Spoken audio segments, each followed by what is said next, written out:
Well, good evening and welcome to another episode of Fast Break. It is season 3, episode 5. And you'll notice a new prop that we have here right now, but we'll talk about it in a minute. But Ray Halbrook here from Livestream STL. We appreciate you being here and being on the wonderful different waves that we have out there in the socials. So we appreciate that. But, lots of fun here, lots of things going on this week, and a lot of basketball as Scotty is he's a little giddy over there. I'm just easily amused. You are easily amused. Mm-hmm. And, there's like all this chemistry in the room tonight. There's a ton of chemistry going on. I'm not sure how it's coming together, but we're going to work it out. Mm-hmm. It is kind of what it is. So, while we're sitting here, we're talking about all the fun stuff here on Fast Break. We're going to be covering a ton of stuff. We're going to be covering some high schools. We're going to be covering some college teams and much, much more. So make sure you stay tuned here as we bring it to you here live. But really not live because we like to record live in studio. We record live in studio because that's what we have this great studio here for. So, Scotty, anything you want to add as far as our intro is concerned? I think that was an excellent lead-in on that, so I appreciate that. Oh, so, you don't want to Richardson into anything else? Is that code? Is it code? Stay tuned. We'll be back. We've got the Professor of Coachonomics coming with us here, and we appreciate you being with us. So stay tuned.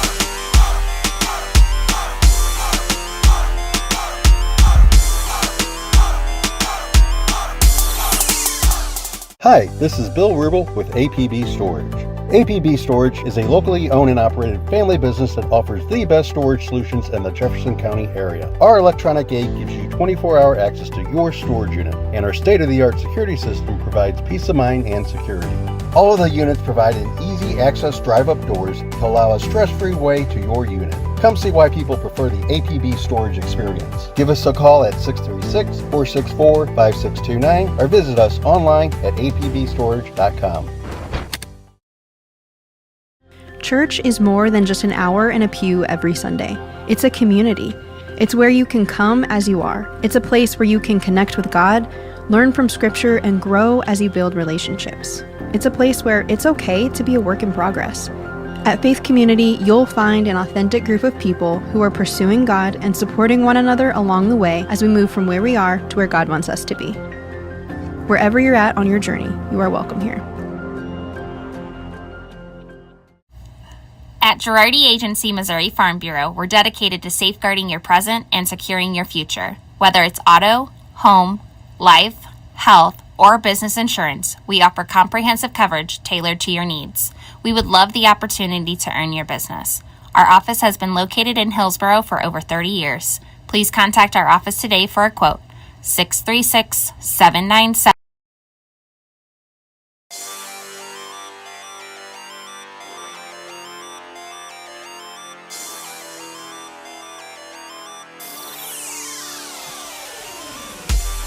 All right, now for this segment, it is a returning segment that we had in previous seasons of Fast Break. It is called Professor of Coachonomics.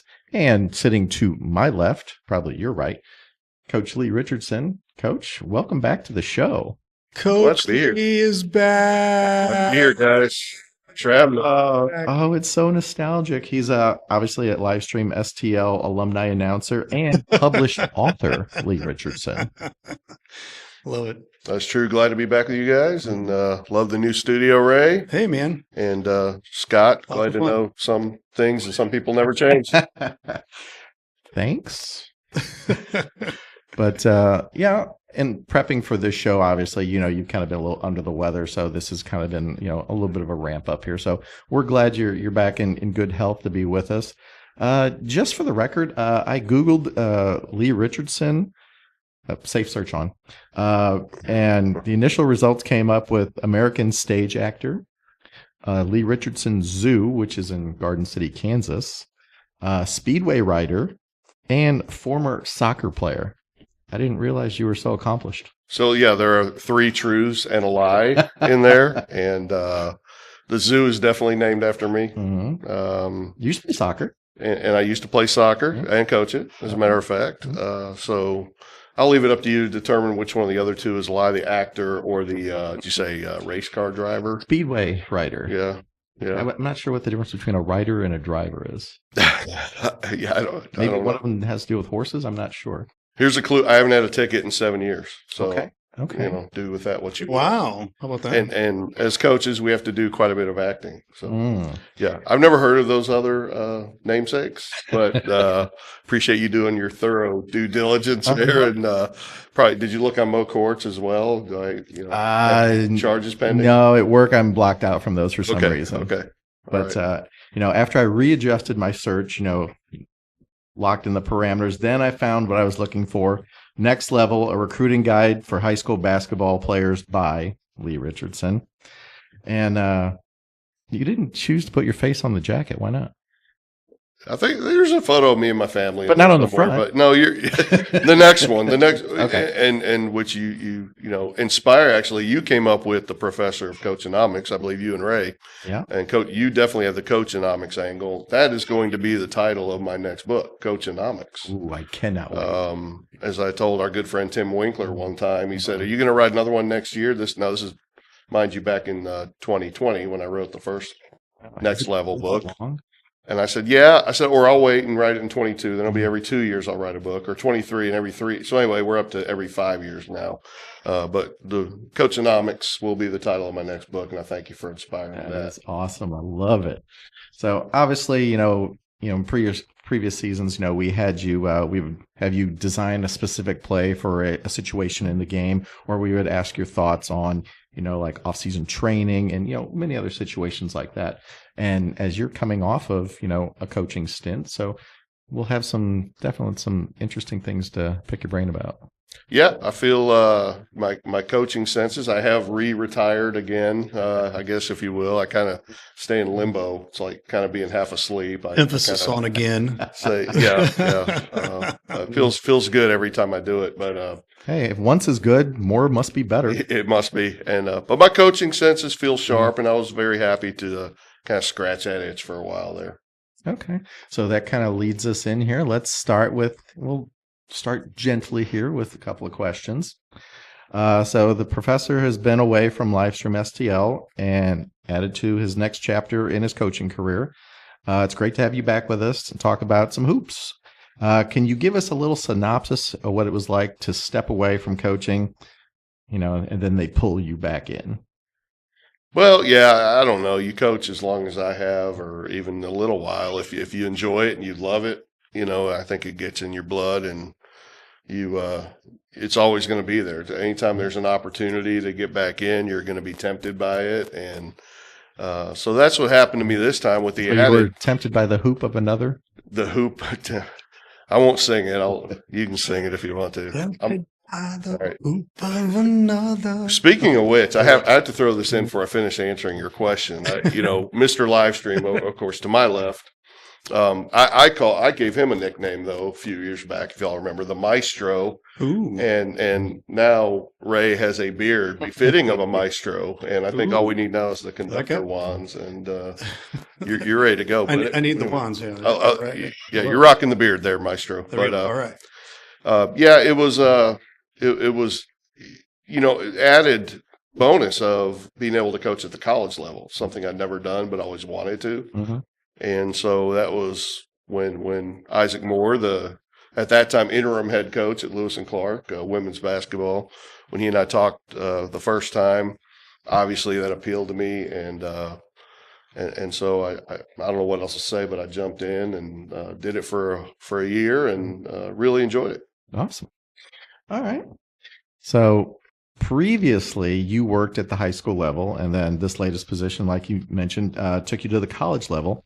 In your estimation, how much extra prep goes in the behind the scenes of college programs versus like the high school product? That's a great question. There's so much when you're the high school coach, especially lower levels, class 1, 2, 3, which is, I spent most of my time, and a lot of our friends and buddies are down there, some higher. But the bottom line, I mean, there's a lot to do. You wear so many hats as a high school coach. As a college coach, it's really not much different, especially at, say, the JUCO level, because they don't have the budget per se to, you watch a big time. Tonight you're going to have Kansas, Iowa State on TV, and you look at the Kansas bench, and there's like a row of about 7 coaches in the front row. Wow. And then all the players. Yeah. And then you have a bunch of student assistants, grad assistants in the back. I mean, they end up having like 15 guys on staff with all the people, the DOBs and the strength and conditioning and all these people. So JUCO's not quite like that. We had a staff of 4. Well, I know in some of the games that we've done, I think the one school had like 6 players healthy, and the other one maybe had like 6 or 7. Yeah. So, I mean, you barely had players, much less, like you said, a deep, coaching staff. Which gets to another point that there's kind of a squeeze, especially in women's college basketball at these levels, JUCO, maybe Division III, NAIA, with the available supply of basketball talent to recruit, which makes recruiting a challenge. But having said that, I think in theory it's more at the college level because you do have that element of you have to recruit. Recruiting is the lifeblood of your program. It takes up so much time and energy. And I guess a lot of people say a lot of high schools do recruit, which is a totally other subject. But in college, that never happens. Yeah, you definitely have to. There's no recruiting here. Yeah, none. So, but I think there's also that added expectation of this is actually it's not. In high school you might teach, that is your actual job, the one that most of your income is derived from. In college, this is your job. Your focus. It's not win or else, but you are expected to perform well. That expectation is there. There's so much that goes into the scouting, the recruiting, and the competence that you're expected to have to develop the players and put out a winning product. Great answer. Absolutely.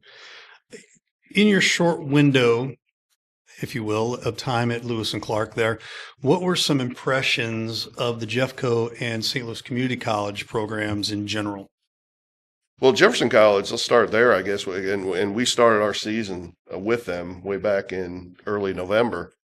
And for us, we're a rebuilding program, but thought we played a pretty competitive game out of the gate, single digits in the third quarter over there. But CB, you guys say it all the time, he's doing double duty over there. Yeah. He's doing a really good job of it. He's got a lot of help from some really good assistant coaches. And Jefferson College is an established brand here. The men obviously are just a couple seasons back into it, but doing a really good job there and being competitive. I think it's a great program on both sides. I think their challenge going forward is to continue recruiting to the level they have on the women's side. And then on the men's side is to elevate the recruiting as they go forward, which is going to be a challenge for them as well. As to St. Louis Community College, I think the men's program is obviously they pull in a lot of talent from the St. Louis area, and they're pretty dang competitive. The women's program has been fits and starts, much like Lewis and Clark, but maybe even more challenging, which is really surprising considering it is in the basketball hotbed of St. Louis. Right. But this year's team, I don't know they even finished or had a season last year, and this year's team has really struggled. You would think that St. Louis Community College, especially on the women's side, is a sleeping giant of a program. But again, back to Jefferson College, nothing but respect for what CB's done, and also must be said, the college, a lot goes to the support that the college gives to the coaches and these programs. It seems like Jefferson College gives great support and a lot of people who care that give it a chance to succeed. Absolutely. Last question here, and we're going to get you off the hot seat since. And by the way, I just got to say thanks for being back. We're having a lot of fun, and absolutely good to have you back here. It's always fun here. My pleasure. On the high school side level, the landscape has really tilted in the last year or two. Some new faces have taken over for prominent programs, and especially on the small school side, the conferences are wide open. Lots of changes going on there. On the large school side, the conference races look like they will come down to 2-3 schools. What's your thoughts on the high school scene so far? Well, if we're talking JCAA, I haven't followed it like as closely as I did maybe in past seasons, but of course you have. Let's start with large. You got Festus, Hillsborough, Windsor, kind of the three who are in the mix there the most. Perryville and DeSoto still, maybe rebuilding a little bit. I'm a big fan of Dan Johnson at Festus. Yeah. And, I know how it is to have a son named Drew play for you, and Yeah. all the good and bad and ugly that comes along with that. And you would think that they're going to become a pretty, everywhere he's been, he's won. You would think that would happen at Festus probably sooner rather than later. I don't know this year if they're going to be able to really get by Hillsboro and Windsor and take the conference. I would like to see that Hillsboro-Windsor game when they play again. Yeah. That may decide it there, if I'm not mistaken. And then on the small side, looks like Jefferson is the cream of the crop. They are this year. Yeah. And St. Vincent's okay. It looks like the other schools are struggling quite a bit. So there's a definite line there. Let's go back to the girls' side. I guess Hillsboro is just a monster this year and got an impact move in with the point guard from St. Pius. They did, yeah. Yeah, they were 26-3 last year, and so far this year they're 14-2, and Festus is 16-3, and they've got their rematch coming up. The first one went by 1 point, which was kind of controversial. Yeah. I didn't see that, but I can see where that would be really nip and tuck. I'm a huge fan of Olivia Madden, the point guard at Festus. In my recruiting duties for Lewis and Clark, offered her a scholarship. Honestly, I think she's going to probably outperform that. There's going to be a lot of people who want a point guard of her skills. Right. But that'll be a great matchup when that comes around. And then you can't forget St. Vincent, who is state ranked on the girls' side as well. I believe they're third in the state right now. Yeah, they're up there. And if you like that sort of thing. Yeah, right. If that impresses you. But anyway, those are my thoughts. It's kind of I don't want to call it a down year, but it seems like maybe a transitional year for the conference. And seems like in our area, maybe extending down to Mineral area, seems like maybe Farmington and Potosi are kind of carrying the banner for the local area, if you will. And Potosi boys and girls are really good, and I like watching both of those teams play. Excellent. Man, it is so good to have you back. The invitation's always there. I know, Lee now lives up in Wright City. Is that right? Yeah. That's so right. Wright City, a little bit of a trip to get down here and be in the studio, but we could definitely. Once we get the helipad built, that's true. We can have you just chopper you in here. Big deal. Get to the live stream chopper. Get to the chopper. No, but the invitation's always open here. We could always grab you virtual as well. Yeah. So we don't have to have a lot of fun. My pleasure, Ray. Lots of fun there. And Scott. The professor of coachnomics, folks, and we'll be back with another segment.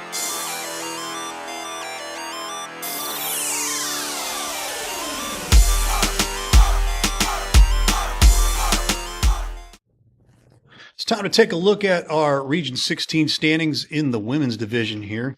And we're going to take a look here real quick. Hey, Jeffco ladies, they are tops, 13-5, 14-7. Hey, that North Central team, they're still kind of right up there, right next to them there. 6-12 for the Metropolitan Wolves. And unfortunately, our St. Louis Archers 0-23. One of these days they're going to get a win here. I'm going over under. They're going to get a win before the end of the season, I hope. Okay. So let's take a look at like 3 weeks. Yeah, let's take a look, So the Jeffco Vikings, just still ranked here in the top 20, so doing a lot of good things. CB Walker's got them rolling, and just continuing with great stuff here, Scotty. Yeah. What can you? What superlatives have we thrown out that you can't? CB Walker, no nonsense. He's very relatable. He gets his players to play for him. He gets the most out of his talent. Are they flawless every night? No, but what program is? They're fun to watch, and definitely worth the time to come out and support them. Yeah, so I'm going to ask Lee his thoughts over here real quick on both the teams that we cover here. Obviously it's the tale of two different teams here, with Jeffco being on the top here and St. Louis Community College being on the bottom. So your thoughts here, Coach Richardson? Well, I'll start from the bottom. And I thought Scott was going to throw another line in there. Nope. Okay. All right. Starting from the bottom. This is something you wouldn't expect to hear for a 0-23 team. But you know something that impresses me about them is that they're going to get through this entire season. Yes.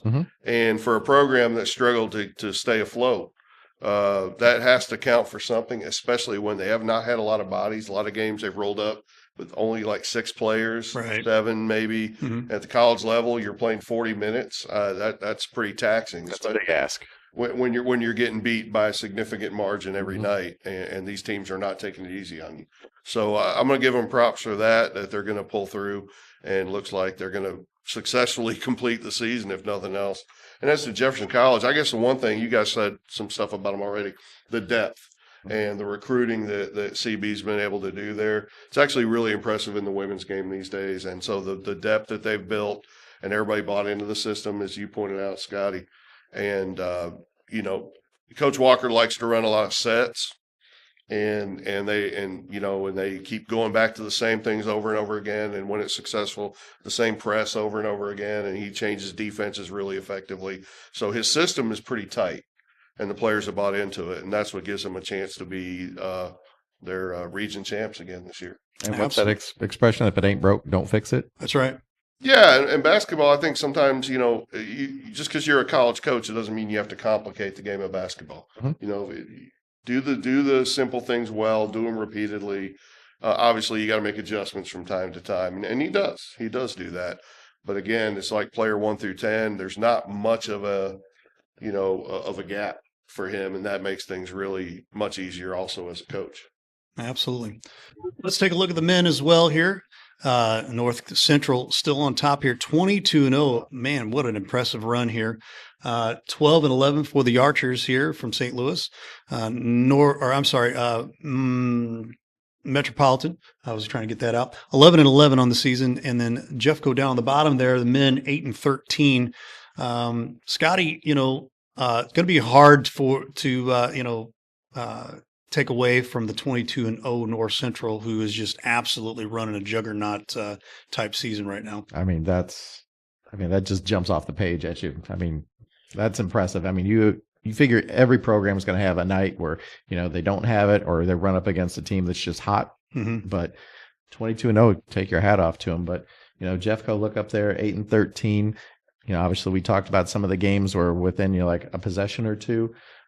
With 6 games left, they could still, get some momentum going here. Yeah, I think they've got room to grow. They've got a ton of things that they could probably be working on here to possibly get them closer to that 500. But being in year 2, I really am still impressed at what CB Walker's doing right now with the men's team, and being able to still grow them, still give them some depth, and create that culture for the Jefferson Vikings here. Coach, your thoughts? I've not seen MCMC. Have they played MAC? I don't know. And or Three River. Sure.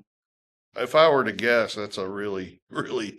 That's a national contender. Yeah. They could win the national championship. I have not seen them play, though. And then to the local team, obviously, Jefferson College, watched our Lewis and Clark men play them very early in the season and pull out a win. But, yeah, it's kind of what we said about the women. They just play their disciplined style. I think in the end, it's what every men's coach is looking for, and women's coach. You got to have size. Right. And I think they're probably lacking a little bit in the size department.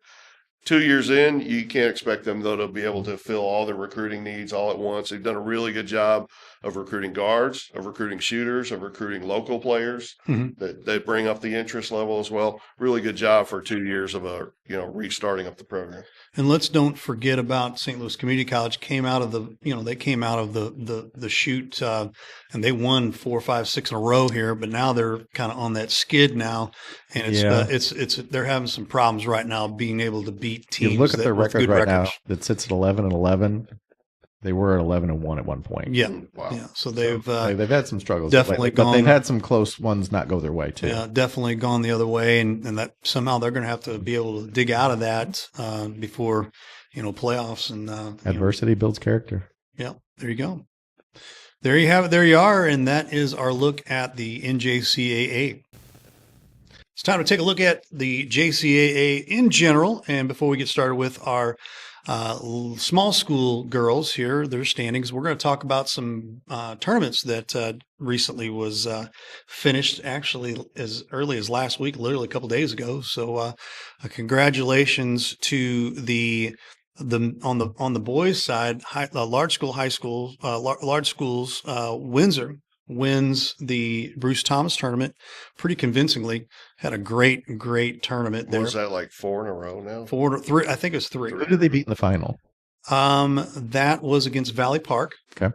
Really great game between both teams there, but was able to just outduel and outwork Valley Park, and Valley Park being a smaller school. Is that a matter of speed kills? Speed kills, definitely speed kills. I didn't see or hear about any of that till just now. Yeah. Was Leighton Hollis of Windsor the MVP? He was not. Well, he was of the tournament. The tournament, yeah. That's what I meant. Noah Hagley was our player of Your the game. player, Our yeah. player of the game that night. He had, I think he had 5 or 6 threes, and Well, he had 20, 21, 22 points. Yeah, Hollis the last few years has torn it up in that tournament. Yep. So Yeah. that was just a Yeah. pretty easy guess. But, Yeah. yeah. On the ladies' side, we had the Hillsboro Hawks defeating the Freeburg Midgets. And that was a fun one too. There they went back and forth, but was able to basically just kind of manhandle the midgets, so to speak. Even though the midgets were a little bit bigger than them, believe it or not, overall. But congratulations to both Hillsboro and Windsor on those wins. And that Hillsboro win was at their own tournament there, the Invitational there last week. And obviously, Ava Hildebrand was our player of the game for the championship game, but shout out to Kyra Matlock. I mean, she ran, defensively, offensively, she ran, the offense. She was everywhere on defense. Just a clinic. Just watching her play is so much fun. Me and her dad go back a long way playing ball together, but Right. yeah. And we actually had a pretty good talk with Coach Hubbard afterwards. Yeah, we did. He was very candid about some things, kind of talk about, Carly Clubb. You may remember that name. Mm-hmm. She's now in the fold over at Hillsboro. And he's like, it's a good, issue to have when you're trying to find reps for, quality players. Right. Absolutely. That's a take a look there on the tournament side. But now we're going to buzz over here to our standings right now. The St. Vincent Indians, man, they are 10-2 right now. They are ranked 3rd, I believe, in the state right now. So they are absolutely buzzing. Jefferson there at 11-9. The Crystal City Hornets surprise. They're to me, they're the surprise team of the JCA small school right now. Last year, 2-22. Right. This is only their second time in probably 10 or 15 years that they've have a winning record at this point. So that just kind of gives you a little something to think about there. 5-10 for the Grandview Eagles and 1-13. Herculaneum gets a win about 2 weeks ago, I believe, over I believe that was at Kingston. So did not get the offer. So I predicted that. I just wanted to say I did predict they were not going to go offer. So there you go. But, alma mater pride right there. Exactly. But taking a look, obviously St. Vincent, they are absolutely rolling right now, and nothing can really stop them from winning the JCAA small schools at this point. I think they pretty much have it in the bag, even though they have 2 more conference games still left here. But we'll just go ahead and crown them right now because I don't see that changing at this point, Scott. Okay. Wait, is that class 2? They are class 2, yeah. Mm-hmm. And I don't know the landscape of class 2 girls down here, but I would imagine the way they're playing and rolling, they have their sights set on definitely getting to Columbia this season. I don't know what's in their way, but yeah, heck of a season. Absolutely. Let's take a look at the large school ladies as well here, and we'll start with the Hillsboro Hawks right now at 14-2. We have the Festus Tigers at 16-3, Windsor at 8-7, DeSoto at 8-9 and Perryville 4-4. I don't know if they have gotten all of their stats in, but that's what they have according to STL today right now at this point. But the 1-2 tops on top right here, Hillsboro and Hillsboro and Festus. To me, this next game that they're going to play, they're actually playing this week here. It's actually Thursday. Yeah. So Thursday, I think will definitely determine who's going to do what here. It was a 1-point game at Hillsboro a couple of weeks ago. So, you would think, now they've got home field advantage here, home court advantage here at Festus. So it should be a really good game again. But right now, momentum on both sides, they both have to bring their A game. Yeah, and also kind of playing at home, sometimes you get a little extra pressure because you kind of feel it like you've got to represent your home court. Right. Your thoughts on there, Coach? It's funny in the last few years on the JCA girls side, it seems like those games, the away team wins a lot of those, kind of to what you were just saying, Scott. But what a great game. Great guards on both sides. Yeah. I know there's some good forwards, some posts, what have you, but when you talk about Olivia Madden for Festus and Skaggs, and I'm forgetting a name there, and then you mentioned Matlock already. I know there's still a Hilton lurking around in Hillsboro. Ashley, not Kaylee. Yeah. Not Kaylee. Ashley, I might need to get down there Thursday night. That is going to be a heck of a ball game. Should be a fun one.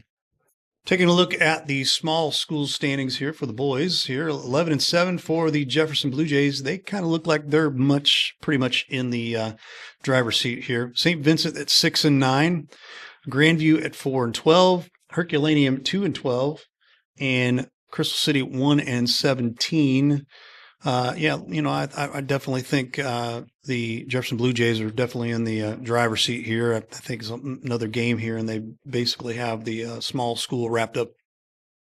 Yeah, I think they've got all the momentum. And, just looking at the numbers, I mean, that doesn't tell the whole story, but I think Jefferson's had a pretty solid season. Mm-hmm. They've had some opportunities slip away, but they've also won some games that I think maybe they're kind of surprised themselves a little bit. Right. Thoughts there, Coach? I haven't seen them this year, and what I'm going to guess, you guys tell me how close I am here. It's a bunch of really good athletes on that Jefferson team. Yeah, they're pretty doggone good.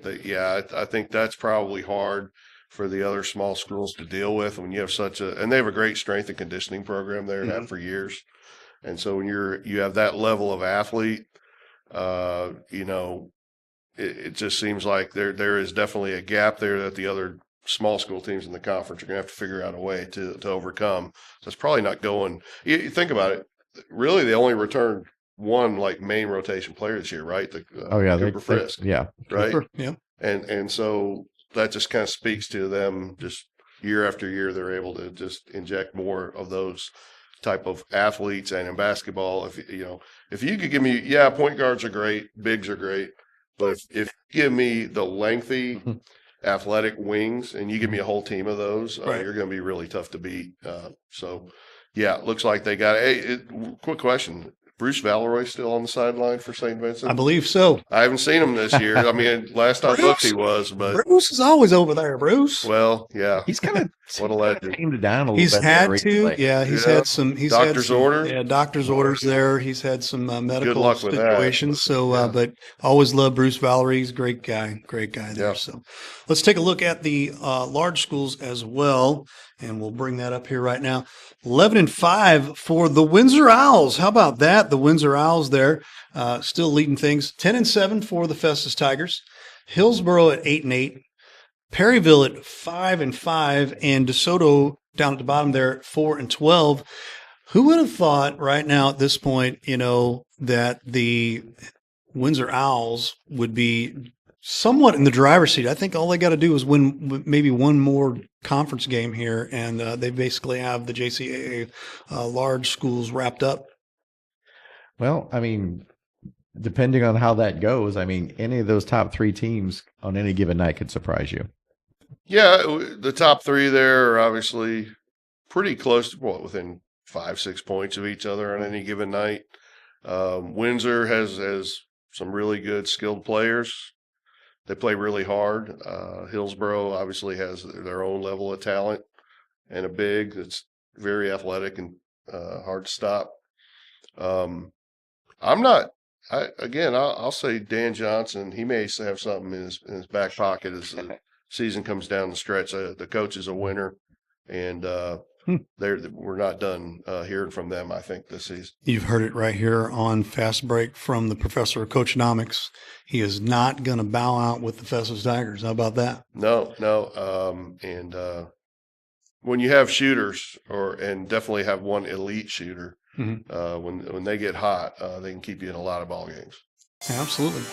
That is a look here at our JCAA standings, and we'll be back. The House Bar and Grill at your Festus Pasta House is your place to watch all local high school sports live. That's right, I said live. Come in and enjoy all local high school sports brought to you live on our 5 big screen TVs from Livestream STL. Also enjoy our happy hour menu, which includes half-price pizzas, discounted appetizers, and drink specials. We are the best place to gather for your local high school sports, brought to you by Livestream STL at your Festus Pasta House on Highway A, where it's always a great time. Time now for our Pasta House Player of the Week on Fast Break, and we have none other than Tanner Duncan from the Herculaneum Black Cats. Tanner, my friend, how are you, sir? I'm good. How are you? Great. Hey, one heck of a game here this past Friday night. Was in a losing fashion, but 26 points, 4 rebounds, 2 assists, 3 steals against the Jefferson Blue Jays. Seems like they're the nemesis of the Herculaneum Black Cats, but Hoops for Hope night 2 was a great night. Big, amazing atmosphere out there as we had the game, but amazing turnout there for yourself with the 26 points. I know you kind of had to put the team on your back for a part of that game. I know you guys had a great second quarter, especially. Take us through that game a little bit. Your thoughts on it? We pretty much, Jarvis told us to work transition and get back for their transition.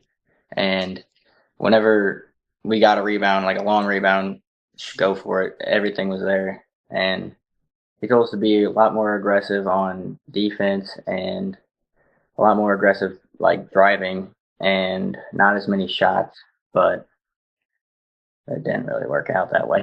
Yeah. Sometimes it works, sometimes it doesn't.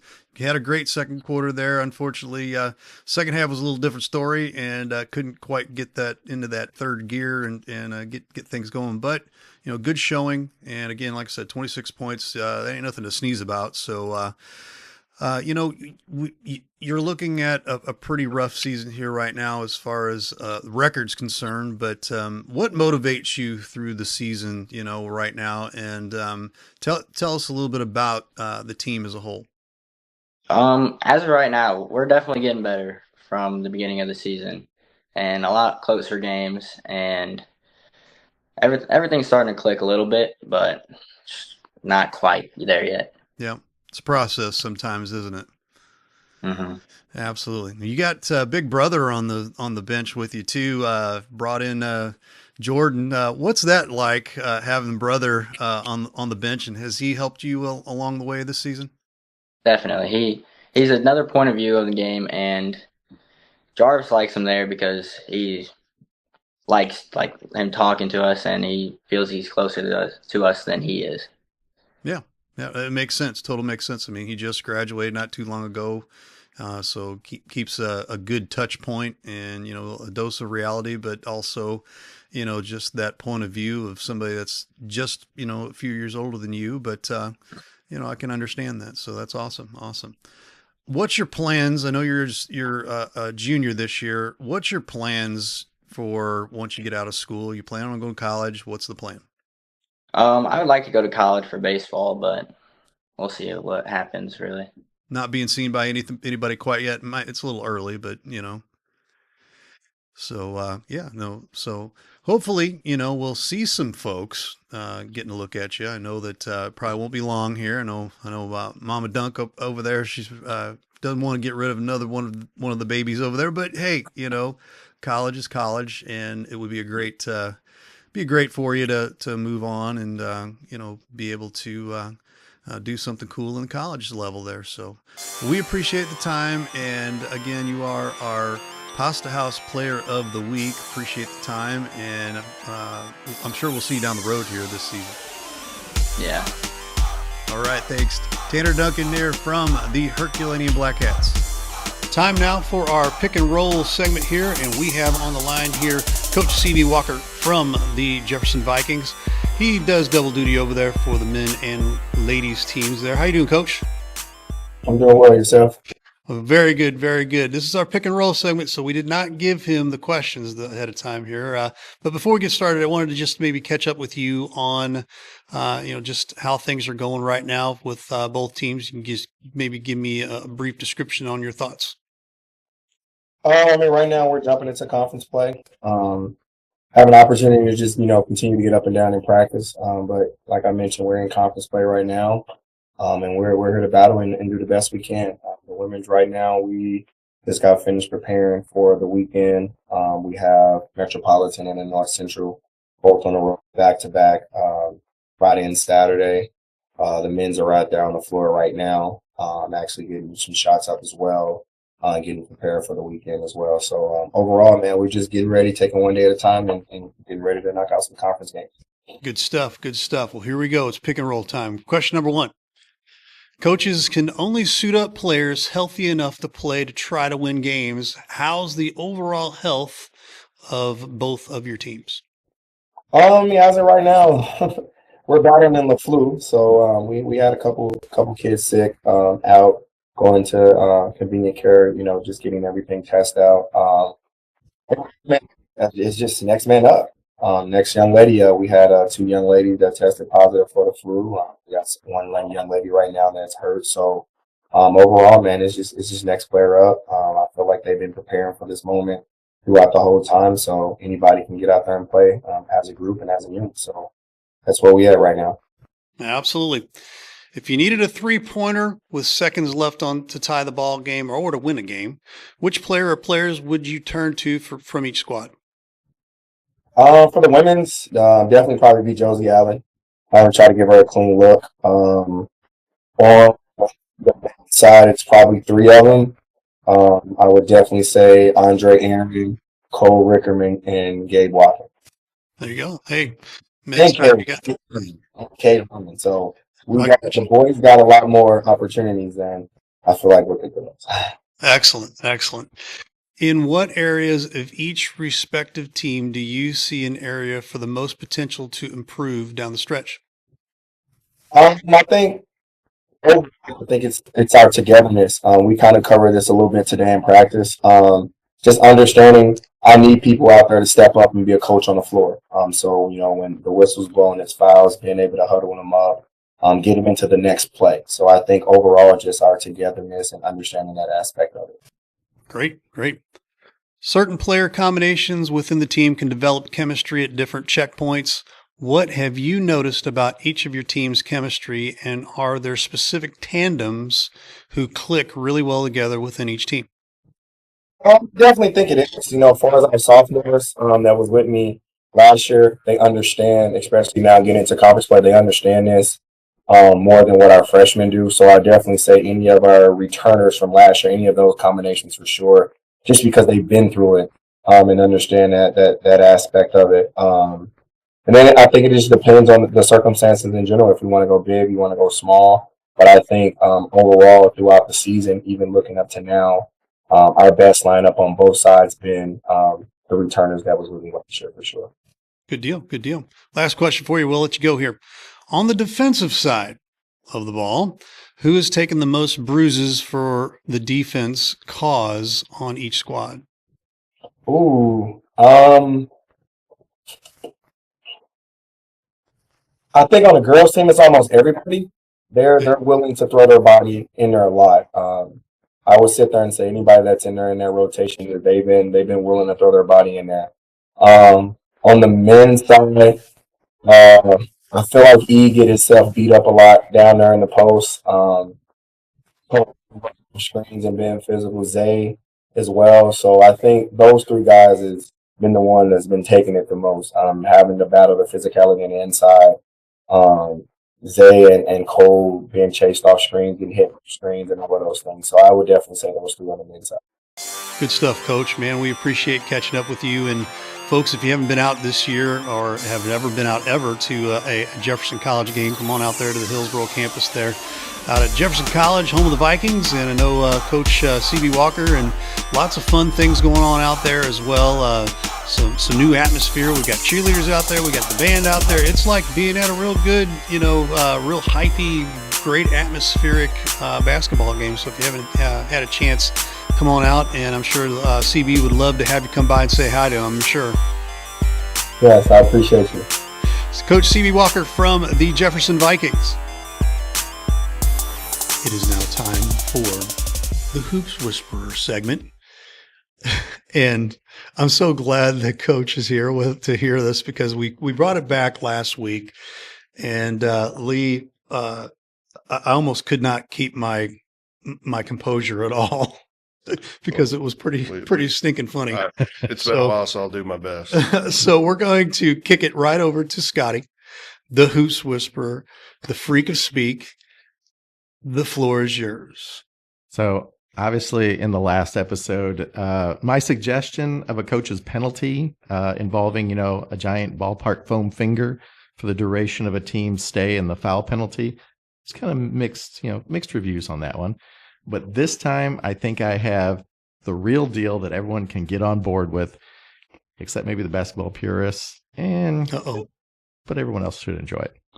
So for the regular season only here, kind of like in baseball where they have like the ghost runner, in hockey you have like the 3-on-3 and then you have the shootout.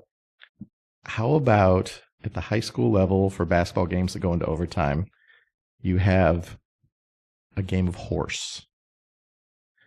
Each coach will select one player to compete in this game of horse to decide the outcome for their team. And for the casual fan who doesn't know what the game of horse is, it's a particular brand. It's a schoolyard game. It's pick your shot, and then the player has to make that shot. And for each missed, one player makes it, the next person misses it, they get a letter. You get HORSE.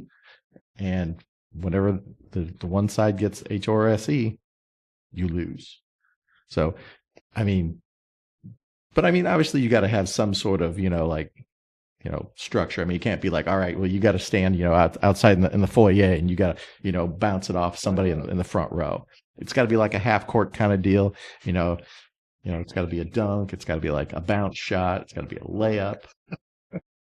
Bounce it off the floor, off the back. Right. And, kind of like those old, Bird and Jordan, McDonald's commercials, off the top of the backboard, hits me in the head, I bounce it in, like a seal, bouncing it, just, something of that nature. I think that would kind of, oh my gosh, just for the regular season, a game of horse. It would be memorable. And just think of the strategy about that, because you'd be like, okay, it's got to be a player who's still in the game, because if you fouled out, what if your star player is the one that you've groomed to do this? Your trick shot artist is out. Right. Yeah. So there's possibilities there. Oh my goodness. Folks, there you have it. But I love the foam finger idea too. Right? And when you could see them, see Coach Jarvis over there trying to make a point. He's exactly got this the guy I thought of. Finger. Yeah, that would be epic. Yeah. I'd love to see Coach Richardson here with the foam finger. That'd have been great. Sitting there all red in the face with the big foam finger, and they're trying. Oh my gosh! There you have it, folks. It is the. Or you could just be like, All right. Great idea, Scott. 6 out of 10 on that one. I like it. More to come. And there you have it, the Hoops Whisperer, folks. Well, that is our show for today here on Fast Break, episode 5. Love it. Thanks for being with us. We appreciate it. I want to give the professor our outro. But before we do, don't forget that you can check out all of our games this week on Livestream STL TV, our website, on the Roku channel. Download the Livestream STL app for Roku. We'd appreciate that. And as we come out of here, I'm going to give it to the coach.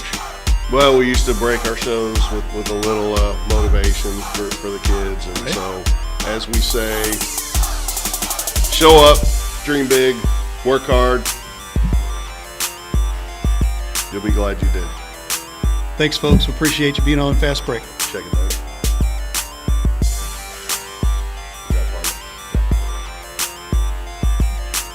This episode is brought to you by Livestream STL. Livestream STL covers Jefferson County and the South St. Louis area. For sponsorship opportunities for any of these events, call 314-852-4398. Sponsorships can be for a single game, complete season, or a custom package.